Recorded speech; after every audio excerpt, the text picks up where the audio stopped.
ओम शांति। राजयोगी जीवन की आधारशिला ब्रह्मा भोजन। ब्रह्मा भोजन के बारे में हमने अनेक वरिष्ठ भाई बहनों के, दीदी दादियों के विचार सुने। आज सुनेंगे ब्रह्मा कुमारी पुष्पा दीदी, जो पांडव भवन दिल्ली से हैं। उन्होंने ब्रह्मा भोजन के बारे में क्या अनुभव बताए, उनसे प्रश्न पूछेंगे। दीदी जी कहती, शरीर को जितनी आवश्यकता है उतना ही भोजन दें, अधिक नहीं। ब्रह्मा कुमारी पुष्पा दीदी, जो पांडव भवन दिल्ली से हैं, दीदी जी कहती हैं, शरीर को जितनी आवश्यकता है उतना ही भोजन दें, अधिक नहीं। प्रश्न दीदी जी से, दीदी आप ज्ञान में कब आए? बाबा से पहली बार कब मिले? उत्तर में दीदी कहती, ज्ञान में मैं 7 वर्ष की छोटी आयु में ही माता पिता के साथ आई। उस समय बाबा दिल्ली राजौरी गार्डन में आते थे।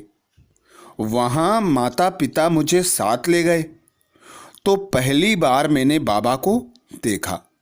सर्दियों के दिन थे। बाबा सबको चाय पिला रहे थे। हमारी मम्मी ने कहा, ये चाय नहीं पीती। बाबा ने हंसी हंसी में जो बहुत बड़ी केतली थी वह हमारे मुंह के आगे कर दी और कहा, बच्ची चाय जरूर पिएगी।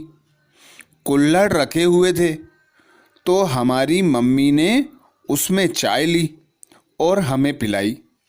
बाद में स्वास्थ्य के कारण डॉक्टर ने भी कहा, यह चाय पिए, आज तक चाय सूट करती हैं। अगला प्रश्न दीदी जी से, दीदी दिल्ली में फास्ट फूड का कल्चर बहुत है, तो आप जिज्ञासुओं का अन्न की शुद्धि के बारे में कैसे अटेंशन खिंचवाते हैं? दीदी जी से प्रश्न किया, दीदी दिल्ली में फास्ट फूड का कल्चर बहुत है, तो आप जिज्ञासुओं का अन्न शुद्धि के बारे में कैसे अटेंशन खिंचवाते हैं? उत्तर में दीदी कहती, कई आकर हमें कहते हैं कि हमारी एकाग्रता नहीं बनती। हम उनको स्पष्ट करते हैं कि एकाग्रता न बनने का कारण आपका भोजन भी है। कई लोगों का अनुभव है, जब भोजन पर ध्यान दिया तो एकाग्रता सहज बननी शुरू हो गई। हम माताओं को बताते हैं कि आप बच्चे को पैसे देते हैं कि कैंटीन पर जाकर खा लें, लेकिन ऐसे खाने से उनके मन की चंचलता बढ़ जाती है। जितनी भी तामसिक चीज़ें हैं या जितने भी फास्ट फूड हैं, ये स्वास्थ्य को तो खराब करते ही हैं, साथ साथ मन की चंचलता को भी बढ़ाते हैं। इसी कारण से विद्यार्थियों का पढ़ाई में मन नहीं लगता और बड़ों का योग में भी मन नहीं लगता है। अन्न का बहुत असर होता है।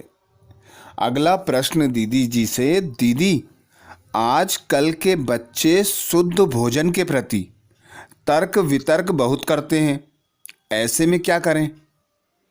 प्रश्न किया दीदी जी से, दीदी आजकल के बच्चे शुद्ध भोजन के प्रति तर्क वितर्क बहुत करते हैं, ऐसे में क्या करें? उत्तर में दीदी कहती, आध्यात्मिकता से जीवन की सत्यता को सहज समझ सकते हैं। तमो प्रधान भोजन का प्रभाव हमारे मन के ऊपर, विचारों के ऊपर पड़ता है। भगवान अपनी रचना को सुख देता है, दुख नहीं देता है।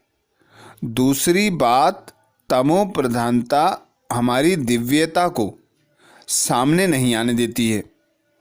तमो प्रधान भोजन खाने पीने से हमें सिर्फ टेम्परेरी हेल्दी होते हैं। दीदी कहती, तमो प्रधान भोजन खाने से हम सिर्फ टेम्परेरी हेल्दी होते हैं, लेकिन हैप्पी नहीं हो सकते। लेकिन हम सिर्फ हेल्दी ही नहीं, हैप्पी भी होना चाहते हैं। साथ साथ चरित्र को भी ऊंचा उठाना चाहते हैं। हम उन्हें प्रैक्टिकल लाइफ की बातें बताते हैं कि जीवन में अन्न संग संतुलित दिनचर्या के साथ साथ शुद्ध विचारों का बहुत महत्व है। अगला प्रश्न दीदी जी से, दीदी, कई भाई बहन स्वास्थ्य के प्रति चिंता के कारण या अन्य किसी कारण से कई बार खाना नहीं खाते हैं। इसमें बाबा की श्रीमत क्या है? उत्तर में दीदी कहती, बाबा ने आज दिन तक उपवास के लिए नहीं बोला है। अगर कोई बच्चा बहुत बीमार होता था तो बाबा दृष्टि देकर मक्खन और छोटी सी रोटी दवाई की रीति से खिला देते थे, वह ठीक हो जाता था। बाबा ने कभी उपवास नहीं किया। हाँ, हजम नहीं कर सकता कोई बच्चा तो उसको फल दे देते थे, दूध दे देते थे। बाबा ने हमेशा बैलेंस रखने को कहा। अगला प्रश्न दीदी जी से, दीदी, दादियाँ मुश्किल से एक रोटी खाती हैं और एक चम्मच सब्जी खाती हैं, उससे शरीर कैसे चलता है? उत्तर में दीदी कहती, उनके पास शिव बाबा से प्राप्त आत्मिक एनर्जी है। खुशी और अशरीरीपन के कारण शरीर इतना ही मांगता है। जो जीभ के स्वाद के लिए खाता है उसको रहता है और चाहिए और चाहिए। पहले यज्ञ में भोजन के साथ पापड़ जरूर खाते थे, लेकिन एक बार बाबा ने कहा कि अभी थोड़े दिन पापड़ नहीं खाना, ताकि उसके बिना रह सकें। बाबा किसी भी चीज़ के अधीन नहीं होने देते थे। दादियों के जीवन में यह अनुशासन शुरू से ही रहा, इसलिए शरीर को जितना चाहिए वे उतना ही देती हैं और सदा हल्की रहती हैं। अगला प्रश्न दीदी से, बाबा की बताई भोजन पद्धति किस प्रकार की है? दीदी, बाबा की बताई भोजन पद्धति किस प्रकार की है? उत्तर में दीदी कहती, बहुत अच्छी, शुद्ध, सात्विक, संयमी तथा प्रभु याद में रहते प्रसाद समान स्वीकार करने की है। बाबा कहते, बच्चे, अपना योग इतना रखो कि आप सूक्ष्म भोजन द्वारा भी भरपूर अनुभव करो, ज़्यादा खाने की इच्छा ही ना हो।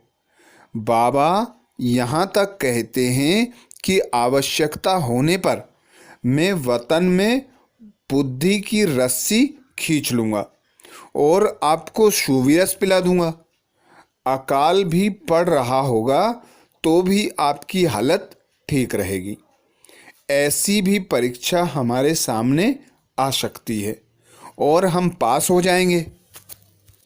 अगला प्रश्न दीदी जी से, दीदी, आध्यात्मिक जीवन में आपको कौन सी परिस्थिति आई हो जो विशेष भोजन के द्वारा ठीक हुई हो?